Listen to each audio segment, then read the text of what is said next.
tangannya Ilyas Batu Yemen. Oh, tidak. Anjing itu enggak. Anjing tak.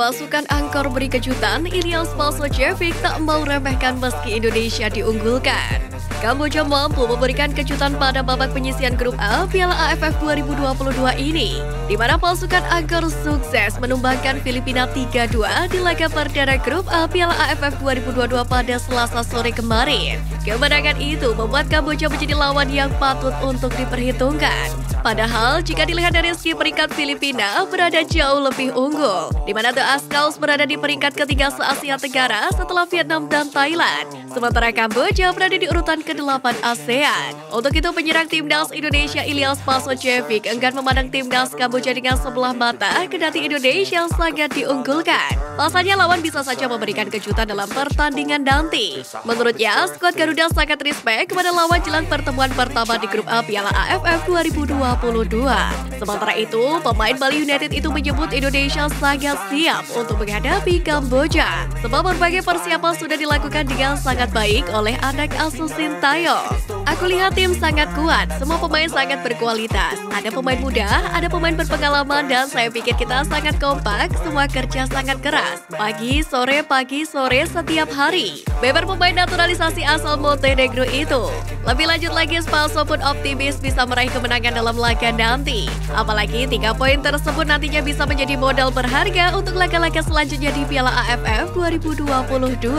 Saya optimis kami akan memenangkan pertandingan, tapi tentu saja tidak boleh meremehkan Kamboja.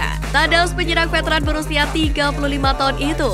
Di sisi lain jelang menghadapi Kamboja dalam laga perdana Piala AFF 2022, pelatih timnas Indonesia Sintayong mengaku masih buta kekuatan tim lawan. Untuk latihan 100% kita siap, tapi untuk pertandingan saya jujur belum mengetahuinya karena belum buka kartunya seperti apa, ujar Sintayong kepada awak media di SUGBK di Jakarta Selasa kemarin. Pelatih berusia 52 tahun itu pun mengatakan bahwa semua tim dalam ajang 2 tahunan ini memiliki kelebihan masing-masing. Lantas saat ditanya strategi seperti apa yang akan digunakan skuad Garuda, pelatih timnas Indonesia ini pun tak mau membicarakan formasi atau skema khusus jelang Piala AFF 2022.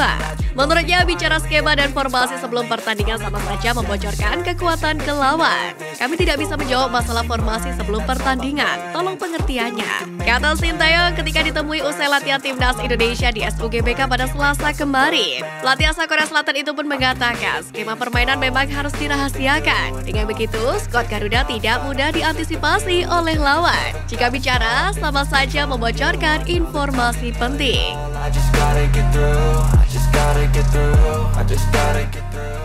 Tinjau SUGBK, Kapolri pastikan tak ada polisi di dalam stadion saat gelaran Piala AFF 2022. Menpora Zainuddin Amali bersama Kapolri Jenderal Listio Sigit Prabowo telah meninjau kesiapan Stadion Utama Gelora Bung Karno atau SUGBK sebagai venue timnas Indonesia di Piala AFF 2022. Hal tersebut dilakukan untuk memastikan bahwa SUGBK telah siap untuk menggelar pertandingan tersebut. Siang ini saya bersama Kapolri datang ke GBK meninjau persiapan venue stadion tempat pertandingan Piala AFF yang akan dimulai 2-3 Desember dan seterusnya, ujar Menpora Amali saat meninjau langsung SUGBK Selasa kemarin. Sebelumnya, SUGBK cukup diragukan untuk bisa menjadi kandang timnas Indonesia di Piala AFF 2022. Namun pada akhirnya SUGBK dipilih dan para supporter pun juga diperkenankan untuk menyaksikan langsung perjuangan timnas Indonesia di turnamen tersebut.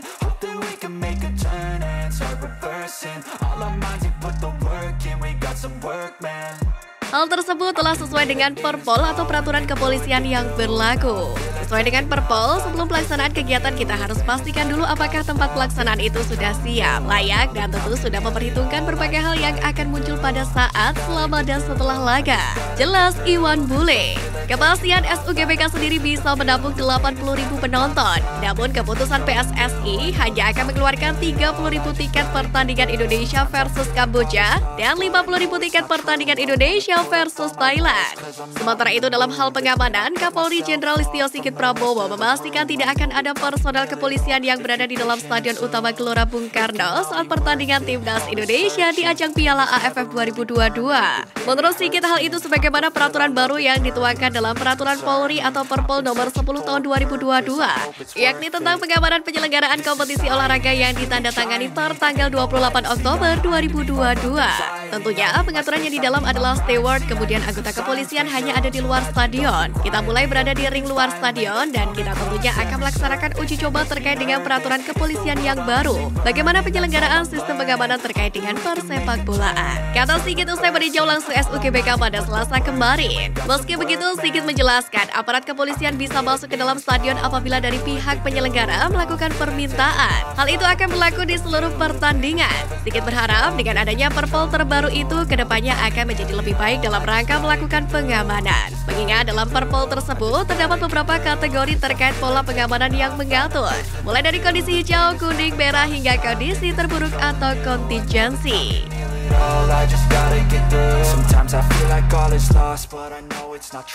PSSI kesal Sandy Walsh tak dilepas klub, Sintayong sebut Kevin Midtjylland anggap enteng Timnas Indonesia.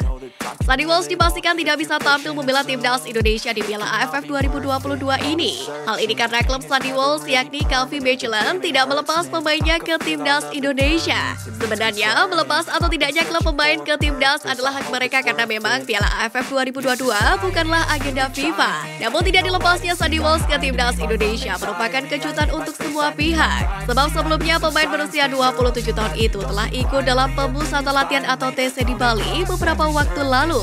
Tak hanya itu, pelatih Sintayong bahkan sebelumnya telah melobi klub Sandy Walsh dan Elkan Bagot dengan harapan mereka mengizinkan Sandy dan Elkan membela Timnas Indonesia. Muhammad Iriawan pun menyayangkan hal ini karena untuk Sandy Walsh sebenarnya sudah dibelikan tiket untuk berangkat ke Indonesia. Sebab sebelumnya Sandy memang diyakini bakal bisa membela Timnas saat melawan Brunei Darussalam pada 26 Desember 2022. Bahkan tiket dia, Sandy Walsh sudah saya belikan dari Belgia ke Indonesia. Kami serius betul-betul untuk Sandy bisa main. Komunikasi sudah dilakukan Sintayong tapi memang sulit, ujar Muhammad Iriawan kepada awak media di SUGBK Jakarta pada Selasa kemarin. Lebih lanjut lagi, pria yang akrab disapa Iwan Bule itu pun mengatakan bahwa pelatih Kevin Midtjylland sebenarnya telah memberi izin Sandy Walsh membela Timnas Indonesia. Namun pada akhirnya klubnya enggan melepas pemain berdarah Belanda tersebut. Sementara itu, Coach secara terbuka mengungkapkan sudah mencoba mendekati klub kedua pemain itu di luar negeri. Namun klub Elkan dan Sandy disebut seolah-olah menganggap enteng Timnas Indonesia. Selama pemusatan latihan Timnas Indonesia U19 di Eropa, saya langsung datang ke klub Sandy Walsh dan Elkan Bagot. Pertemuan tersebut menunjukkan hasil yang positif walaupun tidak diberikan kepastian. Saya meminta Elkan bergabung ke Timnas Indonesia setelah babak penyisian. Sandy juga setelah tanggal 23 selesai biar bisa ikut. Namun sepertinya saya melihat tim mereka menganggap Timnas Indonesia enteng, lemah atau apapun. Seharusnya kami mencari win-win solution sama-sama. Akan tetapi hal itu tidak diberikan jawaban dengan baik. Sangat disayangkan, ujar Sintayong kepada awak media pada Selasa kemarin.